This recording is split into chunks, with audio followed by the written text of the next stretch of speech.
जन्म आदि यस्य जन्माद्यस्य, भगवान ने सृष्टि को बनाया। सृष्टि बनाने वाले कौन है? संसार को किसने बनाया? भगवान ने बनाया। अच्छा, क्या बिना बनाए कोई बन सकता है? जो कपड़े आपने पहने हैं उन्हें भी तो किसी ने बनाया होगा। बनाने वाला कोई तो है, तब तो ये कपड़े बने, तब तो ये वस्तु बनी, तब तो ये माला बनी। कोई होता ही नहीं तो बनती कैसे? बिना बनाए संसार की कोई वस्तु नहीं बन सकती, तो बिना बनाए भला ये संसार कैसे बन सकता है? तो संसार को बनाने वाला कोई तो है। किसने बनाया संसार को मैया? भगवान ने बनाया। कैसे बनाया? कैसे बनाए भगवान ने संसार को? कहां से मटेरियल लाए होंगे, सामान लाए होंगे? तो सुनो, जैसे मकड़ी जाला बनाती है, मकड़ी जाल बनाती है ना। अच्छा, वो जाल बनाने का धागा कहां से लाती है मकड़ी? कहां मिलता है? उसके भीतर से ही उसकी लार, उसका थूक उससे प्रकट होता है। जैसे स्वयं मकड़ी जाल बनाती है, जाल उसके भीतर से ही वो धागा प्रकट होता है। उसी तरह जैसे मकड़ी के भीतर से धागा प्रकट होता है, धागा बनाती है, जाल बनाती है, उसमें खेलती है। उसी तरह जैसे मकड़ी के भीतर से ही जाल प्रकट हुआ, उसी तरह भगवान के भीतर से ही ये संसार संकल्प से प्रकट होता है, संकल्प से चलता है। भगवान ने संकल्प किया कि संसार बन जाए तो बन जाता है, संकल्प किया कि संहार हो जाए तो संहार हो जाता है। ये है सिस्टम। ये दुनिया को बनाने वाले भगवान हैं। इसलिए कुछ लोग कहते हैं कि हम भगवान को नहीं मानते। भाई, भगवान को नहीं मानते वो आपकी स्वतंत्रता है, पर आपके ना मानने से ये सिद्ध तो नहीं होता कि ईश्वर नहीं है। ना मानने का कारण क्या है? प्रोसेस देखिए ईश्वर का। आपका शरीर तैयार होता है, आप स्त्रियां हैं और आप पुरुष हैं, लेकिन याद रखिएगा, चाहे स्त्री हो और चाहे पुरुष हो, दोनों का निर्माण कहां से हुआ? पानी की बूंदों से। पिता के द्वारा माता के गर्भ में पानी की कुछ बूंदें स्थापित होती हैं और माँ गर्भवती होती है।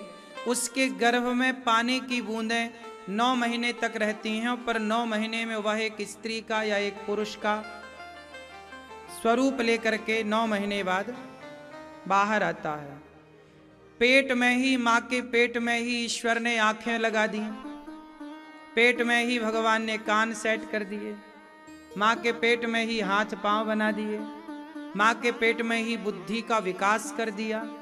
सब कुछ माँ के पेट में ही तो हुआ। क्यों? आपके सिर में जो बाल हैं, ये बाल माँ के पेट में ही आ गए थे कि नहीं? बोलो हाँ कि ना। अब बताइए, एक चीज नहीं छोड़ी परमात्मा ने, केवल दांत बस बाहर आके भगवान ने फिट किए हैं, बाकी सब पेट में ही भगवान ने तैयार कर दिया। पूरा फॉर्मूला किया। किसने तैयार किया? क्या आदमी? कुछ लोग कहते हम भगवान को नहीं मानते। अरे भगवान को नहीं मानते तो पागल आदमी, ये बताओ कि माँ के पेट में बच्चा कैसे तैयार हो गया? बिना तैयार हुए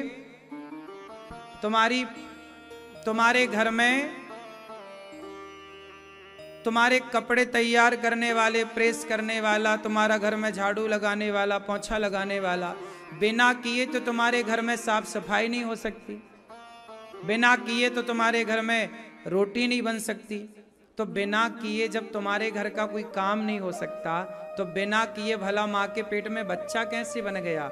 मतलब कोई तो था बनाने वाला, वो आप ना देख पाए वो अलग विषय है, आप उसे नहीं जान पाए अलग विषय है, लेकिन कोई तो है जो माँ के पेट में बैठ के रचना कर रहा है, सृजन कर रहा है। क्यों भैया, बात सही है? बिना बनाए बच्चा बन गया मेरी माँ?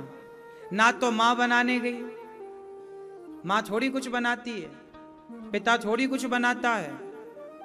हम सबको बनाने वाला माँ के पेट में कोई तो था, उसी का नाम ईश्वर है, उसी का नाम भगवान है।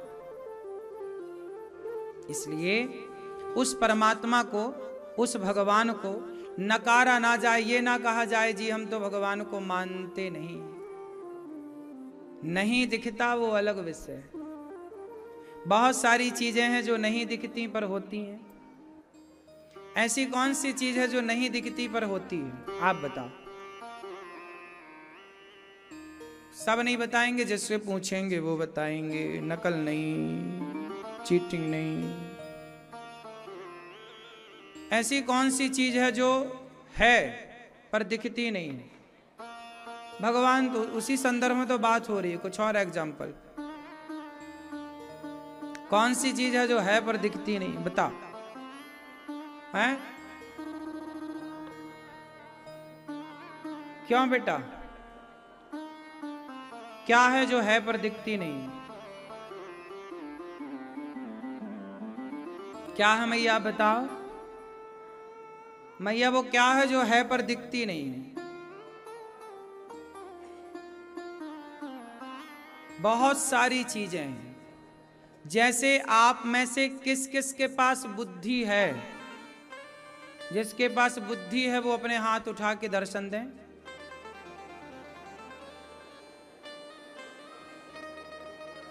है? आप बताओ, सबके पास बुद्धि है, क्या बुद्धि दिखती है? दिखती है? नहीं। आपके किस किस के शरीर में, कमर में, हाथ में, पांव में, घुटनों में दर्द है? किसके शरीर में दर्द है? क्या दिखाई पड़ रहा है? जैसे दर्द है पर दिखता नहीं है, बुद्धि है पर दिखती नहीं है, गुलाब में खुशबू है पर दिखाई नहीं पड़ती, उसी प्रकार भगवान नाम की एक शक्ति सृष्टि में है जो कि नजर नहीं आती। नजर ना आने से लोग ये मान लेते हैं कि है ही नहीं। गुलाब में खुशबू नजर नहीं आती, इसका मतलब ये नहीं है कि इसमें खुशबू नहीं है पर दिखाई। उसी तरह ईश्वर हैं पर खुशबू को देखा तो नहीं जा सकता, पर महसूस किया जा सकता है। उसी तरह जो भक्ति के पथ पर चलता है वो ईश्वर को महसूस कर सकता है। जो भक्ति करता ही नहीं बेटा, वो भगवान को कैसे महसूस करेगा? बात सही है? अच्छा ये बताओ,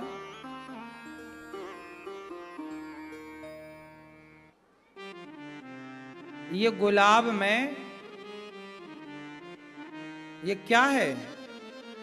जोर से बोलो, क्या है ये? गुलाब। इसमें कुछ चीजें ऐसी हैं जो आप नहीं देख सकते पर हैं, खुशबू के अतिरिक्त। अब बताओ, खुशबू के अतिरिक्त जिससे हम पूछेंगे वही बताएंगे। खुशबू के अतिरिक्त इसमें ऐसा क्या है जो आप नहीं देख सकते? आप बताओ क्या है? आप बताओ छोरा, बेटा बताओ, इसमें ऐसा क्या है जो आप नहीं देख सकते? क्या है? आप बताओ।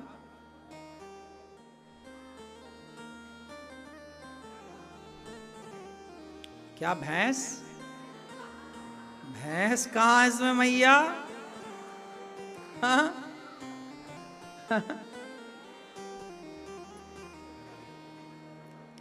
इसमें एक चीज और है जो है पर उसे आप नहीं देख पा रहे हैं। क्या है?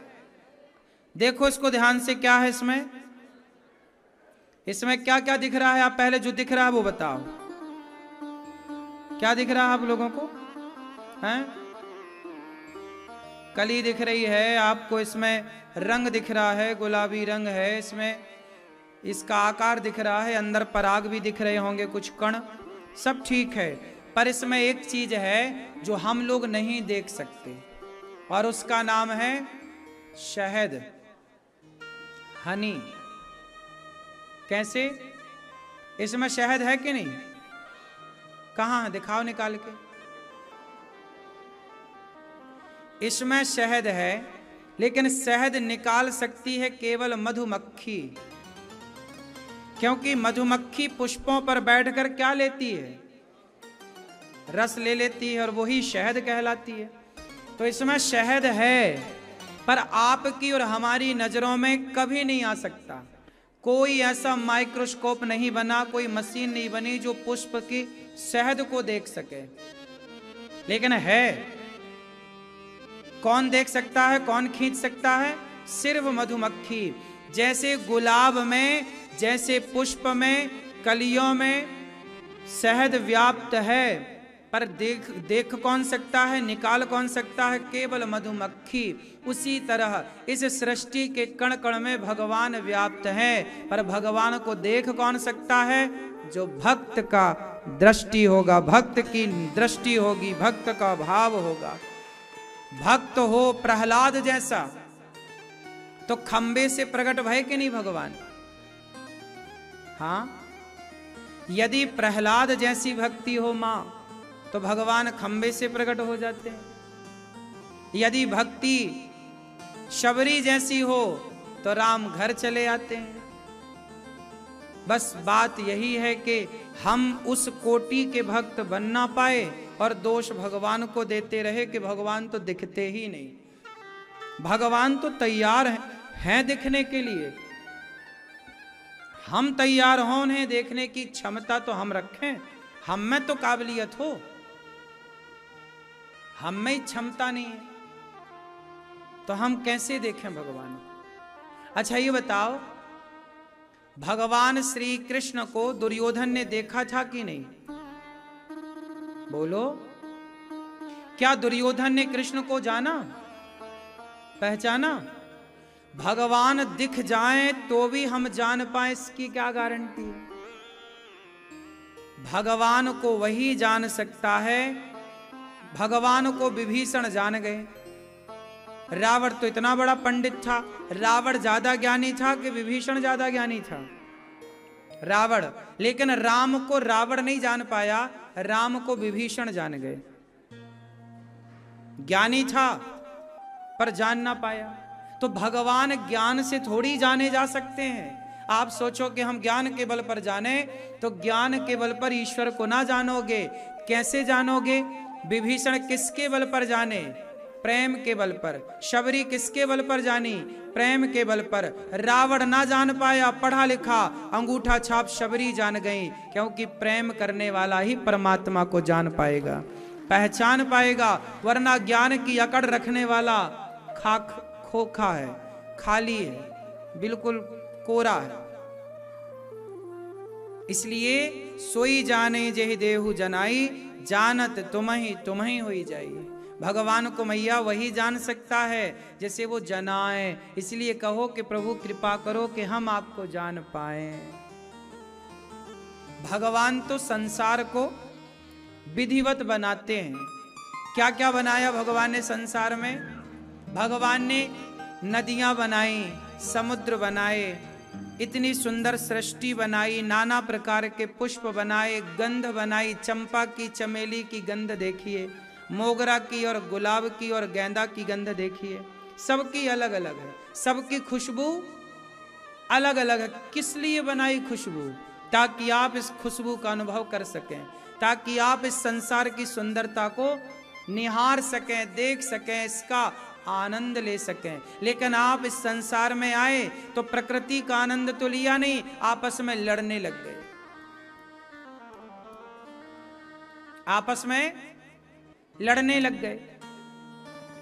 आज ही हमने सुबह की कथा में कहा कि भगवान ने संसार में जब भेजा था तो भगवान ने क्या भेजे थे? आप संसार में जब आए तो क्या बनकर आए? ईश्वर के घर से आप आए तो मनुष्य बनकर आए थे ना। भगवान ने सबको क्या बनाया था? बोलो। मनुष्य, इंसान। ईश्वर ने क्या बनाए? जोर से। भगवान ने क्या बनाए? भगवान ने सबको इंसान बना के भेजा था। लेकिन यहां आने के बाद कोई हिंदू बन गया, कोई मुस्लिम बन गया, कोई ईसाई बन गया, कोई पारसी बन गया, कोई यहूदी बन गया, कोई ब्राह्मण बन गया, कोई क्षत्रिय बन गया, कोई वैश्य बन गया। जबकि ईश्वर ने जब बनाया तो क्या बनाया? बोलो, इंसान बनाए। ऐसे इंसान बनाए जो इंसान, अच्छा ये बताओ मुझे आप लोग कि ईश्वर ने इंसान क्यों बनाए?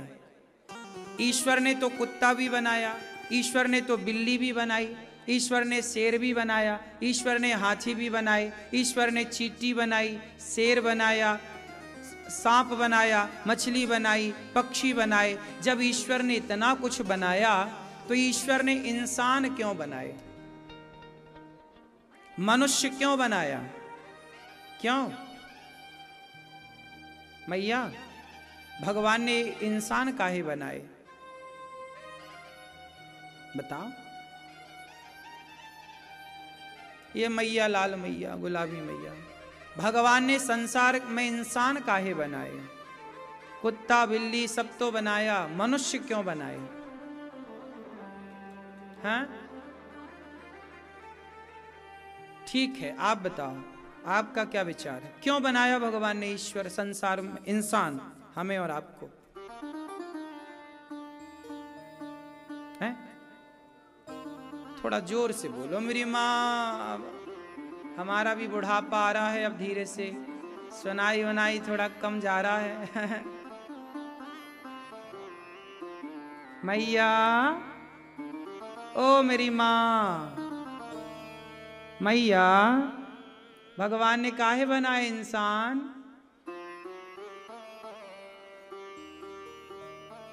क्यों? क्यों बनाए भगवान ने इंसान? आपस में लड़ने के लिए? आपस में एक दूसरे का खून बहाने के लिए? फिर भगवान ने संसार में इतना कुछ बनाया। भगवान जब कुत्ता बनाए ना तो भगवान को शांति नहीं मिली, कुत्ता बनाकर भगवान खुश नहीं भये। जब ईश्वर ने बिल्ली बनाई ना तो ईश्वर खुश नहीं हुए। शेर बनाए ना तब भगवान को खुशी नहीं मिली। पक्षी बनाए ना उड़ने वाले तो भी ईश्वर को प्रसन्नता नहीं हुई। हाथी बनाया इतना बड़ा तो भी भगवान को खुशी नहीं हुई। लेकिन जब ईश्वर ने मनुष्य बनाए तो ईश्वर बहुत प्रसन्न हुए कि वाह, सबसे उत्तम रचना ईश्वर की मनुष्य ही है। जब ईश्वर ने आपको बनाया, जब ईश्वर ने हमें बनाया तो ठंडी सांसें ली और ईश्वर प्रसन्न होकर बोले, बेटा हमने तुम्हें अपनी सबसे उत्तम रचना बनाई है, जाओ जाओ संसार में सबका भला करो, सबके लिए भलाई का काम करना, सबका दुख दर्द तुम दूर करना। तुम्हें भेजा था इस संसार में, जाओ कुत्ता बिल्ली पशु पक्षी मानव जाति कोई भी तुम्हें मिले तुम सबके काम आना, तुम सबकी हेल्प करना, मदद करना। इसलिए भेजा था इंसान को, जाओ सबकी मदद करना, नर में ही नारायण का दर्शन करना। मेरा दर्शन बैकुंठ में भगवान का दर्शन ना करो, मंदिर मस्जिद में भगवान का दर्शन ना करो, दीन दुखियों में भूखे प्यासे में ईश्वर का दर्शन करो। सब में ईश्वर है नहीं है? भगवान ने सबकी भलाई के लिए हमें भेजा, इसलिए मानव वही मानव इंसान इंसान है जो सबकी भलाई करे। भला कीजिए भला होगा। लेकिन आज इंसान कहां सबका भला कर रहा? अरे सबका तो छोड़ दो, आजकल बेटा अपने माँ बाप का भला नहीं कर रहा है। क्यों? पत्नी अपने पति का भला नहीं कर पा रही है, पति अपनी पत्नी का भला नहीं कर पा रहा है, पत्नी अपने पति का भला नहीं कर पा रही है। औरों का भला कोई क्या करे, अपनों का ही कर ले तो भी कल्याण है, पर अपनों का भी भला नहीं हो पा रहा है। क्यों? मैं यह बात सही है? हम आप जरा विचार करो, भगवान को पाना ना पाना ये देखो अलग मुद्दा है, लेकिन मेरा मानना है कि संसार में हम इसलिए आए हैं कि हम एक दूसरे की मदद करें। ये बात सही है कि गलत है? क्यों? हम सबकी हेल्प करें। इसलिए गौरी गोपाल आश्रम में ये दास अनिरुद्ध, जब से मैंने होश संभाला, जब से मुझे ईश्वर ने समझ दी संसार में रहने की, जीने की, तब से मैंने सोचा कि जीवन क्यों मिला। मैं बहुत सोचता हूं इस विषय पर कि मैं आया क्यों। देखो गौरी गोपाल में इतने सारे काम जो हो रहे हैं, क्यों हो रहे हैं? क्योंकि इसका कारण है कि मैंने चिंतन किया कि मेरे जन्म का उद्देश्य क्या है। आप लोग आज तक क्लियर नहीं कर पाए कि आपके जन्म का उद्देश्य क्या है। आप आए, खाए पिए सबकी तरह खाए, सब बच्चे पैदा कर रहे हैं, आप भी बच्चे पैदा करने में लग गए, सब सो रहे हैं, आप भी सोने में लग गए, सब खा रहे हैं, आप भी खा रहे हैं। खाना, सोना, बच्चे पैदा करना, ये तो कुत्ता बिल्ली भी जान रहे हैं। कुत्ता भी खा रहा है, बिल्ली भी खा रही है, वो भी बच्चे पैदा कर रहे हैं, वो भी सो रहे हैं, तुम भी सो रहे हो। अंतर क्या है? अंतर सिर्फ इतना है, मैंने सोचा कि मेरे मानव बनने का, मनुष्य बनने का उद्देश्य क्या है, तो मैंने सोचा भलाई करना उद्देश्य। इसलिए गौरी गोपाल आश्रम में 290 माताएं वो माताएं रहती हैं जिनके अपने बेटे सेवा नहीं करते, अपने बेटे भला नहीं कर रहे हैं, माओ के साथ निकाल दे रहे हैं। कल आपने सुना ना, एक माँ ने बताया कि उनके बेटे ने माँ को लात मार के निकाल दिया। बेटे ने अपनी माँ को लात मारा, माँ जाके दीवार में लगी, लात मार के निकाल दिया। फोन तक नहीं आता माँ के पास बेटे का। जब मैंने समाज की ये पीड़ा देखी कि माताओं के जीवन में इतना कष्ट है, जिस माँ ने बच्चे को पाल पोस कर बड़ा किया, तैयार कर दिया, पढ़ा लिखा कर, आखिरी में उसी बेटे ने लात मार के निकाल दिया। तब हमें लगा कि हमारा जीवन सेवा के लिए मिला है, तो चलो अपने आप को सेवा में समर्पित करते हैं। तो हमने तो जान लिया कि हमारा उद्देश्य क्या है, तो हम तो लग गए अपने कार्य की पूर्ति में कि हमारा काम सेवा का है, तो हम सेवा कर रहे हैं सवेरे से शाम तक। आज 290 माताएं हैं, उनका रहने की, खाने की व्यवस्था, कोई पैसा नहीं माताओं से ये दास अनिरुद्ध लेता, इन माओं की सेवा करता है। हमारा सिस्टम सिर्फ उद्देश्य जानना है कि हम क्यों आए हैं। अब आप लोग बताओ कि आप क्यों आए हैं? आप लोग क्यों आए हैं संसार में? मुझे उद्देश्य बताइए। मैया आप काय के लिए आई हो? सास से लड़ने के लिए? जाऊंगी सास को खाओ खाओ खाओ खाओ खाओ खाओ खाओ सुनाऊंगी। मैया लड़ती हो सास से? हैं? नहीं लड़ती हो? सास से लड़ने के लिए नहीं आए हम, जेठानी से लड़ाई करने नहीं आए। हम क्यों आए संसार में? सबको प्रसन्नता देने, कि हमारे द्वारा आपको थोड़ी सी खुशी मिल जाए, हमारे द्वारा आपको थोड़ी सी प्रसन्नता मिल जाए। कितना अच्छा होगा जब आप किसी की प्रसन्नता का कारण बनेंगे।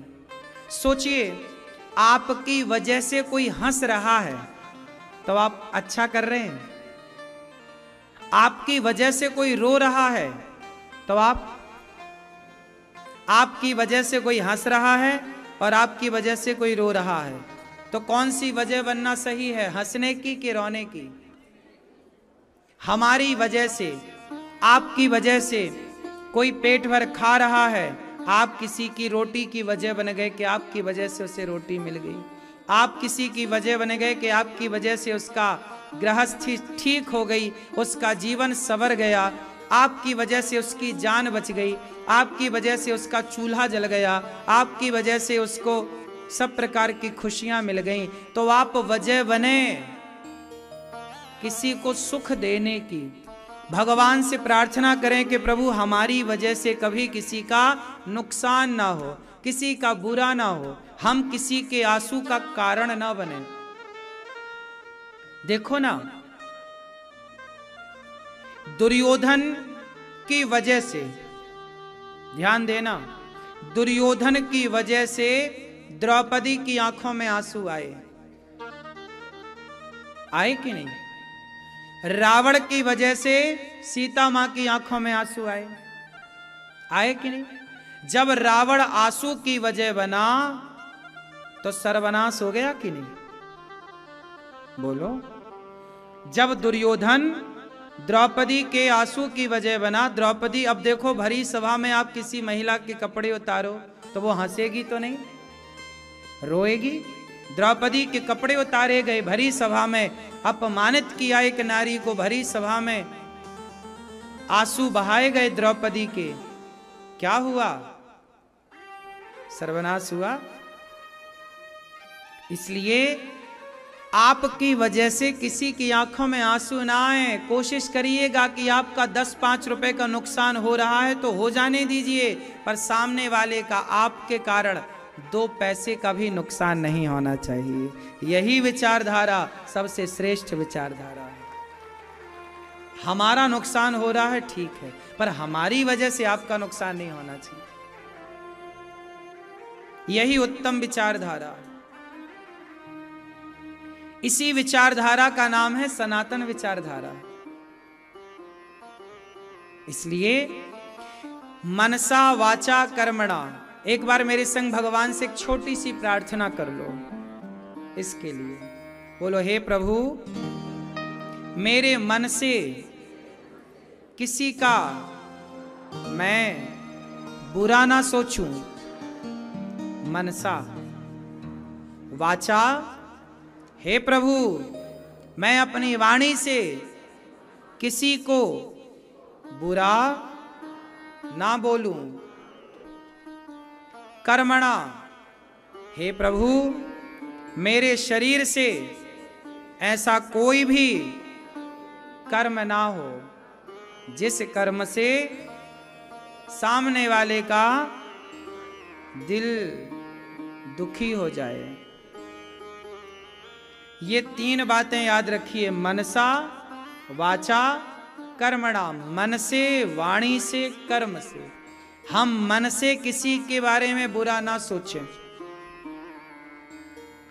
देखो, हमारी विचारधारा है कि हम मन से किसी के बारे में बुरा नहीं सोचते। मनसा वाचा, कई लोग ना मन से बुरा सोचते हैं कि उसका बुरा हो जाए, उसका नाश हो जाए। ये नहीं सोचना चाहिए। जब आप किसी के बारे में बुरा सोचते हैं तो बुरा सोचने से आपका ही बुरा होता है, उसका होगा ना होगा वो ईश्वर जाने।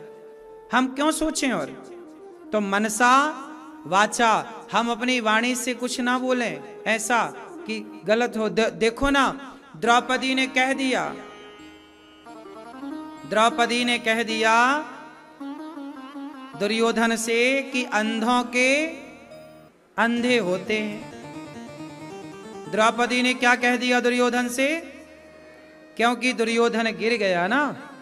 दुर्योधन जा रहा था युधिष्ठिर के महलों में, तो वहां पर ऐसा लग रहा था कि यहां थल है, लेकिन वहां भरा था जल, पानी भरा। तो दुर्योधन जाके उस पानी में गिर गया।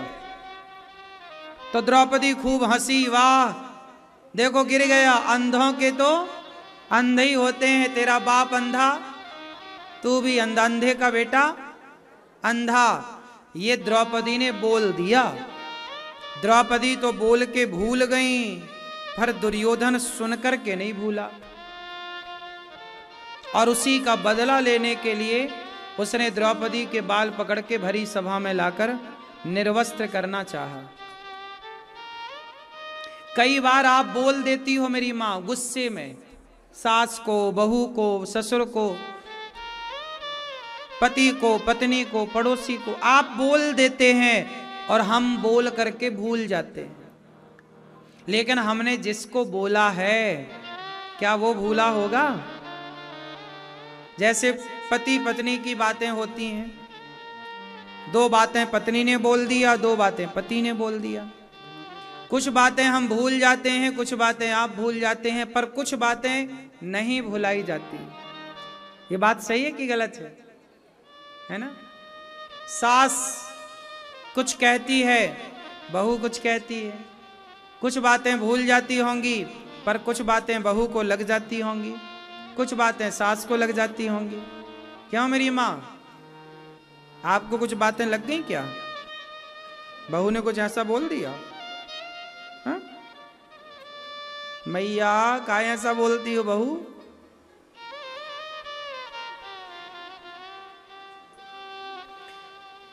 कई बार इसलिए कहते हैं बिना विचारे जो करें सो पाछे पछताएं और काम बिगाड़ें आपनो जग में होत हंसाएं। इसलिए कहते हैं समझदार लोग जो होते हैं वो कोई भी काम करते हैं तो विचार करके करते हैं, बिना विचारे नहीं करते। बोलने के पहले विचार करो कि हम जो बोल रहे हैं उस बोलने का प्रभाव क्या पड़ेगा सामने वाले पर। शब्दों को संभाल कर बोला करो। अभी कुछ दिन पहले हमारे पास देवरानी जेठानी आई, दोनों की कट्टी थी, एक दूसरे से बात नहीं करती थी। फिर हमने दोनों की सुलह कराई तो जेठानी बोली कि हमारी देवरानी कुछ भी बोल देती है। तो देवरानी ने कहा हमारी जेठानी भी कुछ बोलती है, इसी चक्कर में हम बात नहीं करते। हमने कहा, हमने उनको एक उपाय दिया, कहो तो आप लोगों को भी एक उपाय दे दें। सुनो, आप अपनी जेठानी को जो भी कहना चाहो, क्योंकि कई बार जेठानी ना बुरा मान जाती है, देवरानी को भी शब्दों का बुरा लग जा रहे हैं, ऐसा बोल दिया मेरी देवरानी ने, मेरी जेठानी ने। तो मैं आप लोगों को एक उपाय देता हूं, इससे कभी लड़ाई नहीं होगी।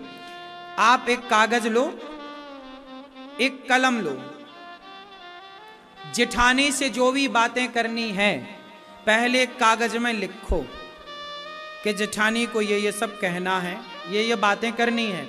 और जेठानी को जो कहना है कागज में लिखो और फोटो खींच के उसके व्हाट्सएप पे भेज के चेक कराओ कि बहन हम आपसे ये कहना चाहते हैं, चेक कर लो, कोई करेक्शन हो तो बताओ, हटा दें कुछ शब्द। क्यों? आप अपनी जेठानी को जो कहना चाहती हो, जो भी बात करना चाहती हो, तो पहले कागज में लिख लो, उसी को चेक कराओ कि बहन ये बोल दूं क्या, बुरा तो नहीं लगेगा? क्यों मैया? ऐसा आपने बोल दिया, बुरा लग गया। इसलिए हम कहते हैं सबसे बढ़िया क्या। एक बार क्या हुआ,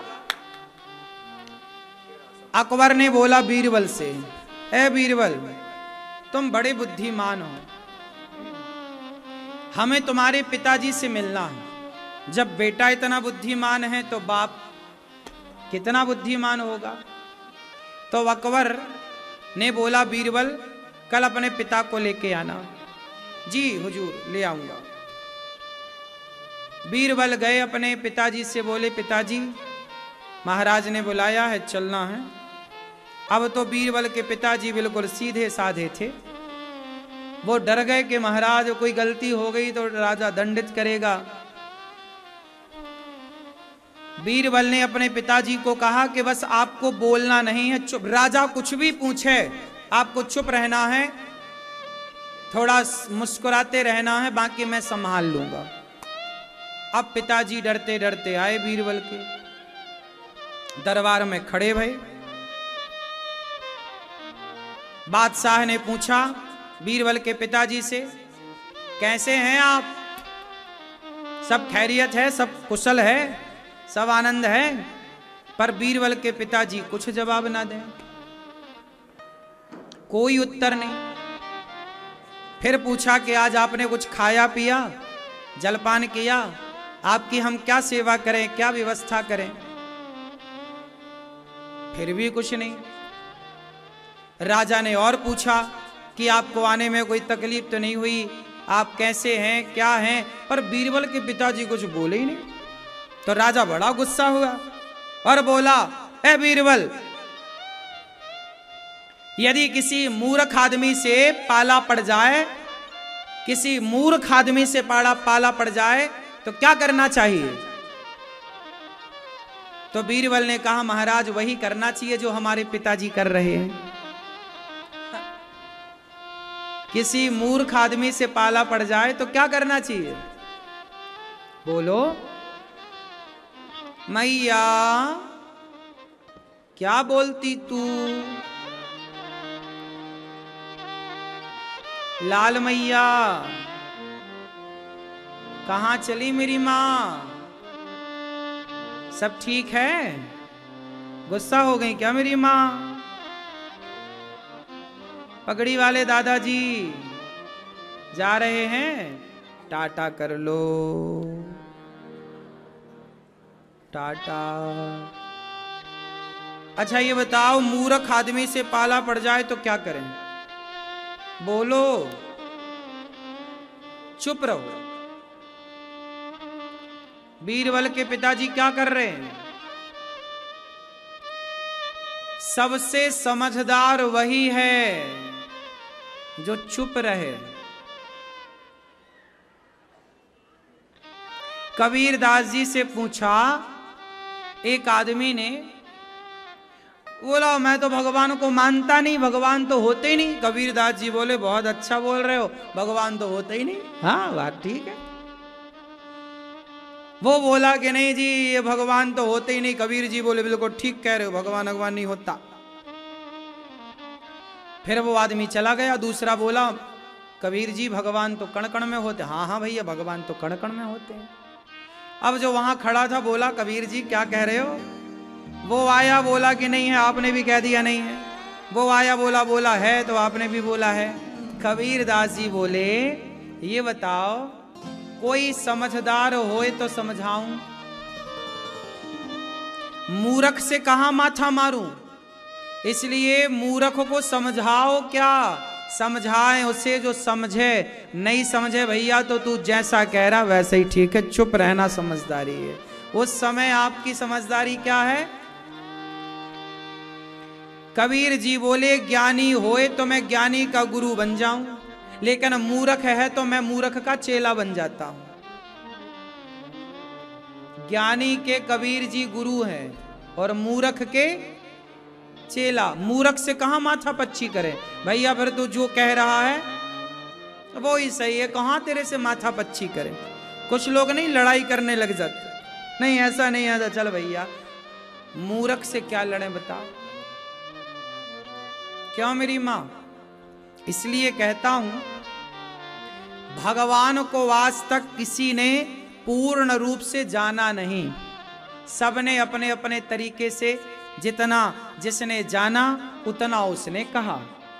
ईश्वर हमारे जान पड़ताल समझ से कई गुना अधिक है, लेकिन सबने अपने अपने भाव से जानने का प्रयास किया। इसकी एक छोटी सी कथा है, कहो तो सुना दूं? सुनाऊं? ध्यान से सुनना। मैया सो ली आप?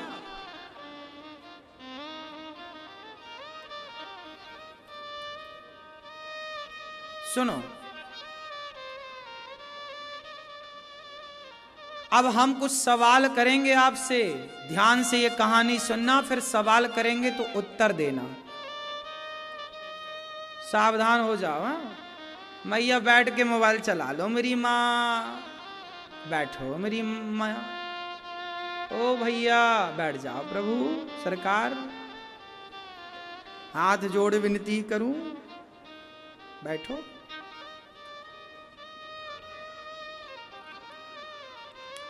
ओ मैया ये कहां खड़ी हो, बैठो मेरी माँ। सुनो, अब एक छोटी सी कहानी आपको सुनाऊं, वो कहानी ध्यान से सुनना, फिर उसका उत्तर देना। एक अंधों का विद्यालय था। किसका विद्यालय था? बहुत सारे अंधे बच्चे थे, किसी की आंख नहीं थी। जब अंधों का विद्यालय, वहां पर गुरुजी चलाएं तो गुरुजी जो पढ़ाएं सारे अंधे बच्चे पढ़ रहे हैं, प्रेम से पढ़ रहे हैं, खूब बढ़िया पढ़ रहे हैं। एक दिन गांव में ना हाथी आया। कौन आया? एक दिन गांव में हाथी आया और उस हाथी ने सारे गांव वालों का ध्यान अपनी ओर आकर्षित किया। सारे लोग उस हाथी को देखने के लिए चले। सबने अपने अपने तरीके से हाथी को देखा, सबने अपने अपने तरीके से हाथी को प्रणाम किया। किसी ने हाथी कहा, किसी ने गणेश जी कहा, और प्रेम पूर्वक हाथी का दर्शन किया। जब हाथी गुरुकुल के पास से चला तो गुरुकुल के बच्चों ने गुरुजी से कहा, गुरुजी ये बताओ ये क्या है? हाँ,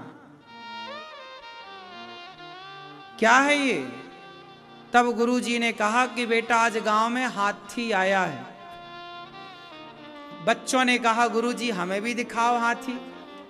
गुरुजी ने कहा काश तुम्हारी आंखें होती तो तुम हाथी को देखते, पर तुम्हारी तो आंखें नहीं है। तो उन बच्चों ने कहा गुरुजी हम छू करके देख लेंगे। कैसे देख लेंगे? छू करके, टच करके, स्पर्श करके। महावत से बोला कि भाई साहब जरा हाथी ले आओ। स्कूल के मैदान में हाथी आया। सारे बच्चों को गुरुजी ने ग्रुप बाई भेजा, 5-5 बच्चों को जाओ पहले देख के आओ। तो हाथी के किसी बच्चे ने जाके पांव पकड़ लिए। अच्छा ये हाथी है, पांव को ही हाथी समझ लिया। तो किसी ने हाथी की सूंड पकड़ी। अच्छा ये हाथी है, ऊपर मोटा है नीचे पतला है, ऐसे ही होता है हाथी। अब धीरे धीरे सारे, कोई पूंछ पकड़ता बच्चे हाथी की, तो बच्चों को लगा अच्छा ये पतला पतला हाथी है, झाड़ू की तरह है, पूंछ पकड़ी। फिर गुरुजी ने दूसरे ग्रुप के बच्चों को भेजा। तो फिर तब तक हाथी बैठ गया। तो किसी ने हाथी का पेट पकड़ा, किसी ने दांत पकड़े, किसी ने कान पकड़े। तो जिसने जितना पकड़ा उसी को पूरा मान लिया। उनको लगा इतना यही हाथी है। कान पकड़े तो लगा अच्छा सूपे की तरह, सुपड़े की तरह हाथी है। अब पूरा बच्चों ने, सारे बच्चों ने हाथी देख लिया। हाथी चला गया। गुरुजी ने बच्चों को बिठाया, पूछा बच्चों बताओ हाथी कैसा था? बच्चों ने, गुरुजी हाथी झाड़ू की तरह है बस। एक ने कहा गुरुजी गलत बोल रहा है, हाथी झाड़ू की तरह नहीं, खंबे की तरह था, खंबे की तरह मोटा। तीसरे ने बोला गुरुजी दोनों गलत बोल रहे हैं, हाथी सुपड़े की तरह था, सूपे की तरह। चौथे ने कहा गुरुजी सब गलत बोल रहे हैं, हाथी दीवार की तरह था। गुरुजी ये सब गलत बोल रहे हैं, हाथी नीचे पतला था, 2 छेद नीचे थे, ऊपर मोटा था। उसने सूंड पकड़ी। अब सबके दल हो गए। पूंछ वाले दल अलग, जिसने पूंछ पकड़ी उनका दल, जिसने पांव पकड़ा उनका दल, जिसने कान पकड़े उनके दल। अब दल हो गया पूरा दल। कितने दल हो गए? 5-7 दल हो गए और सारे लोग दल में जाने लग गए। अब क्या हुआ? पूंछ वाले बोले नहीं हम सही बोल रहे हैं, हमने हाथी को देखा झाड़ू की तरह था। दूसरे ने कहा तुम सब गलत बोल रहे हो, हमने तो खूब होशो हवास में देखा है, खंबे की तरह था। अब आप सब बताओ कि हाथी झाड़ू की तरह है कि खंबे की तरह है कि सुपड़े की तरह है कि दीवार की तरह? कैसा? कौन बच्चा सही बोल रहा है, कौन गलत बोल रहा है? उत्तर दो। मैया बताओ कौन बच्चा सही बोल रहा है, कौन गलत बोल रहा है? मैया बताओ मेरी माँ। कौन बच्चा सही बोल रहा है बेटा? हैं? सब सही बोल रहे हैं, सब सही बोल रहे हैं। चलो आप कह रही हैं सब सही बोल रहे हैं, आप बताओ मैया इन बच्चों में कौन सही बोल रहा है, कौन गलत बोल रहा है? आप बताओ। सुना कि नहीं आपने? तो सुनाओ फिर, कौन सही है? आप ही सही हो, कुछ नहीं बोल रही हो। क्यों मैया?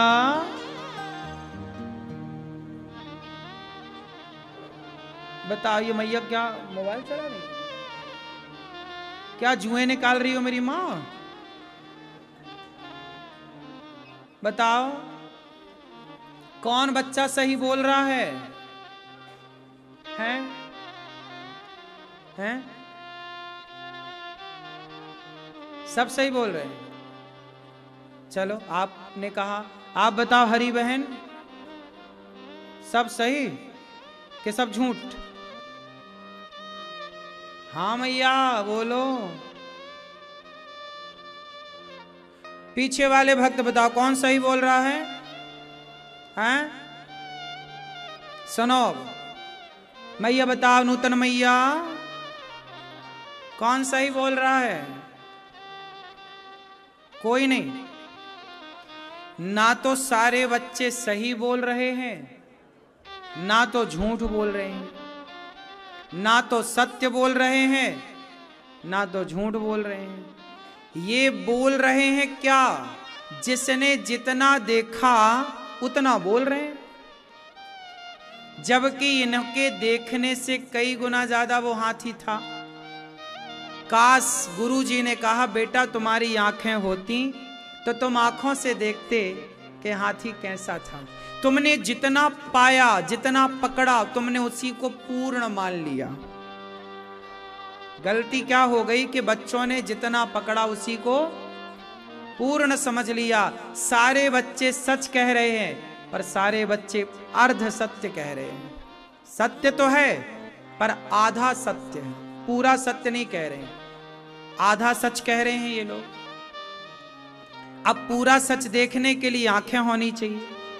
उसी तरह हिंदू कहता है कि भगवान ऐसा है, मुसलमान कहता है कि भगवान ऐसा है, सिख कहता है ईश्वर ऐसा है, ईसाई कहता है ईश्वर ऐसा है, यहूदी क्रिश्चियन सबकी अपनी अपनी बातें, सबका वो कह रहे हैं भगवान ऐसा है, वो कह रहे हैं हम सही हैं, हम सही हैं। पर सच्चाई ये है कि हम सब उस अंधे गुरुकुल के बच्चों की तरह हैं। वो अंधे बच्चे कौन? जो आपस में लड़ रहे हैं वही अंधे हैं। आप कह रहे हैं, हिंदू कह रहा है कि ईश्वर ऐसा है, मुस्लिम कह रहा है कि ईश्वर ऐसा है, ईसाई कह रहा है ईश्वर ऐसा है। भाई आप जो कह रहे हैं, आपने जितना जाना उसके बारे में आपने उतना कह दिया, जितना पकड़ा, जिसकी पकड़ में जितना आया उसने उतना कह दिया। लेकिन ईश्वर तो इतना है कि वो हमारी और आपकी पकड़ से परे है। हम और आप उसे कितना जाने, जितना हम जाने वो केवल 5% है। 95% ईश्वर को कौन जान सकता है? ईश्वर को वही जान सकता है जिसे स्वयं ईश्वर जनाना चाहें। सोई जाने जेहि देहु जनाई, जानत तुम्ही होई जाई।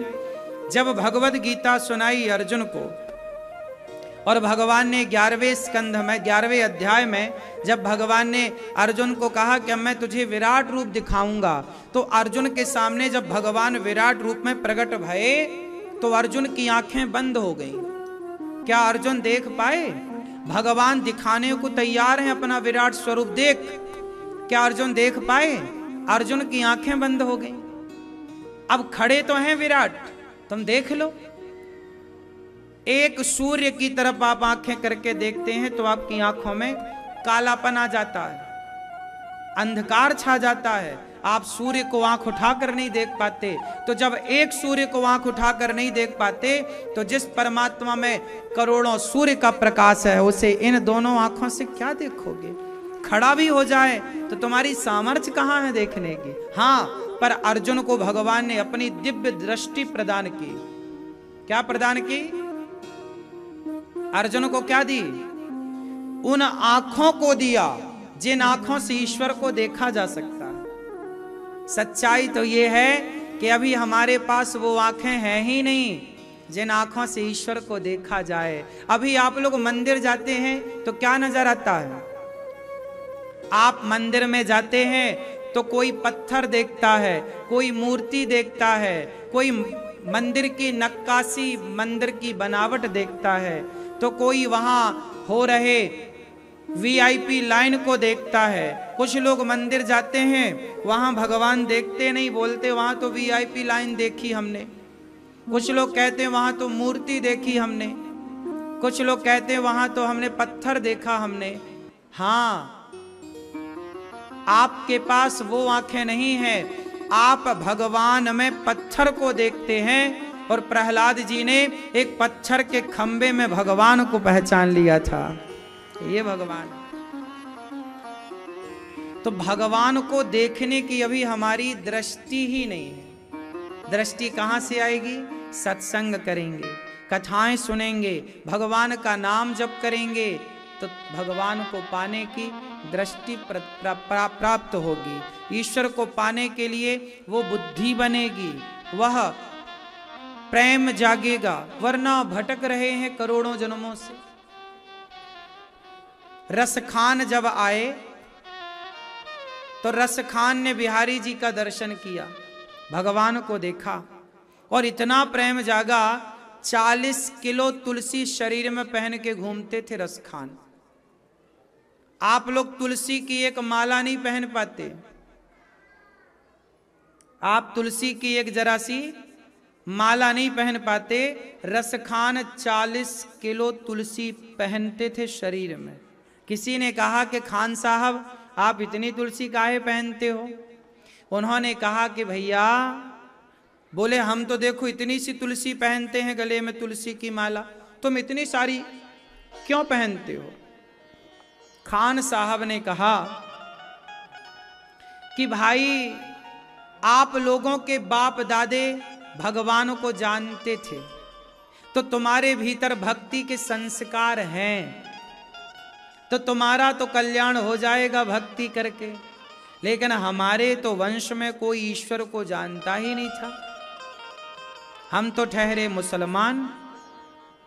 रसखान तो मुसलमान थे ना, तो बोले हम तो ठहरे मुसलमान, तो भला हमारे बाप दादों में तो किसी ने भगवान को जाना नहीं, पहचाना नहीं, लेकिन हम समझ गए कि यह भगवान, यह कन्हैया, यह टेढ़ी टांग वाला ही इस सृष्टि का पालनहार है। हम उसे रिझाने के लिए, उसे तुलसी बड़ी पसंद है, तुलसी उसकी प्रियतमा है, इसलिए हम अपने बाप दादों के नाम की भी, कि उनका भी वो पुण्य इसका उन्हें मिल जाए, उनके सब की हमने ही धारण कर ली कि तुम्हारा कल्याण तो इतने से हो जाएगा, पर हमारा तो नहीं होगा, क्योंकि हमने तो जीवन में बहुत मांस भक्षण किया है, हमने तो गऊ का मांस भी खाया है। तुमने तो कभी मांस नहीं खाया, तुमने तो कभी पाप नहीं किया, लेकिन हमने तो इतने बड़े बड़े पाप किए हैं कि बड़े बड़े पाप हैं तो बड़ा प्रायश्चित भी हो।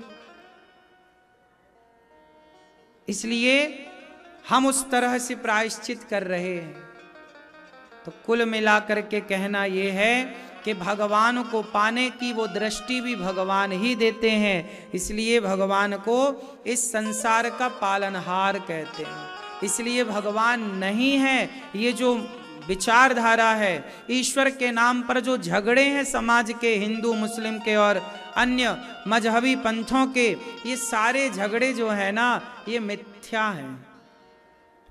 इन झगड़ों का कोई अस्तित्व नहीं, सिर्फ झगड़ा, कोई निष्कर्ष नहीं।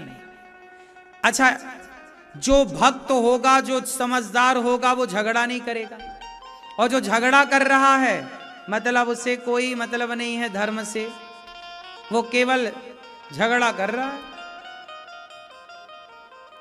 मनुष्य मात्र का धर्म क्या है? मनुष्य का धर्म क्या है? क्यों? आप मनुष्य हो कि नहीं? ईश्वर ने क्या बनाया? मनुष्य बनाया। अच्छा बताओ, धर्म नाम की चीज है कि नहीं? कहां है धर्म? कहां है आपके भीतर? धर्म कहां है? नहीं, मैया बताओ, ये सब मैया बताएंगे। मैया आपके भीतर धर्म है? चश्मा वाली मैया, धर्म है आपके भीतर? कहां है? कहां? क्यों भैया आपके भीतर धर्म है? कहां है आपके भीतर धर्म है? कहां चले? अच्छा, खई के पान बनारस वाला, खुल जाए बंद अकल का ताला। अच्छा ये बताओ, हम सबके भीतर धर्म है कि नहीं? क्यों? आपके भीतर धर्म है? क्या प्रमाण है इसका? भैया बताओ, आपके भीतर धर्म है? हाँ या नाम उत्तर दो। है? कहां है बताओ? धर्म हृदय में क्या कर रहा है? धर्म हृदय में नहीं, धर्म आचरण में होना चाहिए। कहां होना चाहिए? हाँ, धर्म की जरूरत हृदय को नहीं है, धर्म की जरूरत आचरण को है। मैं आपको अपनी बहन के रूप में देख रहा हूं, यही धर्म है। मैं आपको अपनी मां के रूप में देख रहा हूं, यही धर्म है। और आप किसी नारी को गलत नजर से देख रहे हैं, यही अधर्म है। धर्म क्या है? आपके पिता, आपके पति और आपका पुत्र कितने हो गए? बोलो। पिता, पति और पुत्र कितने हुए? 3। मैया बताना, इन तीनों को देखने का नजरिया एक ही होता है कि अलग अलग होता है? बोलो। मां, बहन और बेटी, मां, पत्नी और बहन। क्या मां, पत्नी और बहन तीनों को एक नजरिए से देखा जाता है कि अलग अलग? क्या एक हो सकता है? क्यों जी?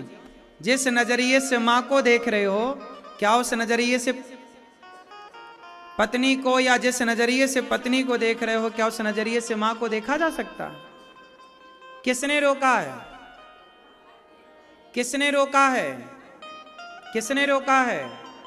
यही है धर्म, यही है व्यवस्था। हमारे भीतर धर्म होगा तब हम आपको मां के रूप में देखेंगे, वरना जिनके भीतर का धर्म मर गया, जैसे कुत्ता, कुत्ते के अंदर धर्म नहीं है, इसलिए कुत्ता जिस मां से पैदा होता है, वह कुत्ता जब पिल्ला बड़ा होता है, जवान होता है, तो वह अपनी मां के साथ ही संबंध बनाने लग जाता है। हाँ या ना? ये जानवरों में देखा जाता है, होता है कि नहीं? इसलिए उन्हें जानवर कहते हैं। लेकिन हमें क्या कहते हैं? मनुष्य। मनुष्य के अंदर क्या है? धर्म। धर्म क्या है? कि हम ये जाने कि ये हमारी माँ है, तो हम इससे कैसा व्यवहार करें। ये हमारी पत्नी है, इससे कैसा व्यवहार करें। हम अपनी माँ को माँ के रूप में देखें, संसार की हर माँ को माँ के रूप में देखें, बहन को, हर बहन को बहन के रूप में, और अपनी पत्नी के सिवा पराई नारी की ओर कभी दृष्टि न डालें। यही धर्म है, यही धर्म है। राम ने पराई स्त्री की ओर कभी ना आंख उठाई, इसलिए राम धर्म की मर्यादा में है, जबकि रावण धर्म की मर्यादा नहीं जानता है। बड़ा ज्ञानी, जानता तो सब कुछ है, पर मानता नहीं है। इसलिए मेरे भीतर जब तक धर्म होगा, तब तक ही मैं, अर्थात हम इंसान हैं। आपके भीतर धर्म होगा तो आप हो, धर्म मर जाएगा। अच्छा ये बताओ, एक महिला, छोटे छोटे 2 बच्चे हैं, बच्चों को छोड़कर, पति को छोड़कर, पति अच्छा खासा कमा रहा, पति छोड़ दिया, 2 बच्चे छोड़ दिए और पर पुरुष के संग भाग गई। एक महिला पराये मर्द के संग भाग गई। अब बताओ, क्या ये धर्म है? बोलो। भाग गई ना? क्यों भाग गई? ऐसी भागने वाली महिलाएं समाज में हैं या नहीं? बोलो। हैं? छोटे बच्चे हैं, पति है, सब छोड़ के भाग गई। किसके लिए भाग गई? काहे के लिए भाग गई? चमड़ी की भूख के लिए। काहे के लिए भाग गई? ये चमड़ी की भूख मिटाने गई है। मिट जाएगी तो रोती रोती फिर आएगी। ये माया है मेरी मां। लोग समझते नहीं है धर्म को। धर्म आपके भीतर है तो ही आप हैं, तो ही ये व्यवस्थाएं हैं। धर्म चला जाएगा तो सब चला जाएगा। राम का धर्म नहीं गया, रावण का धर्म ही तो चला गया। था भरा सोना खचाखच लंक की दीवार में, एक रत्ती नहीं मिला रावण को मरती बार में। जाने न देना धर्म, करना लोभ मत धन धाम का, और धर्म ही जाता रहा तो धन रहा किस काम का। धर्म चला गया तो धन बचा के करोगे क्या? अच्छा बताओ, धर्म बड़ा है कि धन बड़ा है? बोलो, धर्म बड़ा है। क्या बड़ा है मेरी माँ? धर्म बड़ा है। किसको बचाना चाहिए? धर्म को। इसलिए प्राण जाए पर धर्म न जाए। मनुष्य का धर्म क्या है? सेवा करना, परोपकार करना। मानव जाति की सेवा करो, सबके काम आओ, यही धर्म है हमारा। हम इंसान हैं, इंसान के काम आए। हम पहचाने दूसरों की पीड़ा को, दूसरों के दर्द को, दूसरों के दर्द में, पीड़ा में, तकलीफ में उनके संग खड़े हो जाएं, यही हमारा धर्म है। क्यों? सही है। हमारी आशा मैया है लखनऊ से, डॉक्टर आशा श्रीवास्तव, ये हमारी मैया है। ये हर महीने यहाँ माताओं का भोजन, अन्य क्षेत्र का भोजन, यहाँ संतों का भोजन, यहाँ की सेवाएं, इनके भीतर पीड़ा है, दर्द है कि मैं भी किसी के काम आऊं, और ये आती भी हैं काम। इन्होंने माताओं की सेवा की, इन्होंने अन्नदान किया, इन्होंने गौ सेवा की, सारे अच्छे कार्य इन्होंने अपने जीवन में किए। क्यों किया? क्योंकि इनके अंदर दया है, इनके अंदर धर्म है। धर्म क्या है? अरे भूखे को मैं पेट भर खाऊं और आप भूखे रहें, ये धर्म नहीं है। यदि मैं पेट भर खा रहा हूं तो मेरा धर्म कहता है कि थोड़ा मैं कम खाऊं पर आप पेट भर खाएं, यही धर्म है। सभी में बांट कर खाए उसे इंसान कहते हैं, पराया दर्द अपनाए उसे इंसान कहते हैं। सभी में बांट कर खाना। अपना पेट तो कुत्ते भी भर लेते हैं, लेकिन मनुष्य, हम इंसान सभी का दुख दर्द जाने, सभी में बांटें। इसलिए गौरी गोपाल आश्रम में सबको भोजन बंटता है। अखंड रसोई चलती, 30,000 लोग पर डे यहाँ प्रसाद पाते हैं। हजारों लोग जब तक प्रसाद नहीं पाते, हजारों साधु जब तक यहाँ भोजन नहीं करते, तब तक ये दास प्रसाद नहीं पाता। दास अनिरुद्ध, मेरा नियम है कि जब तक हजारों लोग प्रसाद ना पालें तब तक भोजन नहीं करना चाहिए। सब में बांट करके फिर खाओ, सबको खिला करके खाओ, यही हमारा धर्म है। इसलिए आप भी नियम बनाओ। दानवीर कर्ण सवेरे उठकर सबसे पहले दान करते थे, फिर दूसरा काम करते थे। इसलिए पहले उठो, पहले नहा धोकर भगवान की पूजा करो। पहला काम कि हमारी कमाई का कुछ हिस्सा किसी संत गौरी गोपाल आश्रम में जो संतों को अन्नदान होता है, एक रोटी आपकी बटे, एक कण आपका गौरी गोपाल आश्रम संतों तक पहुंचे, आपकी रोटी खाकर ये संत भजन करें। ये जीवन है। हमारा जन्म ही हुआ परोपकार के लिए, तो भगवान परोपकार के लिए हमें भेजते हैं।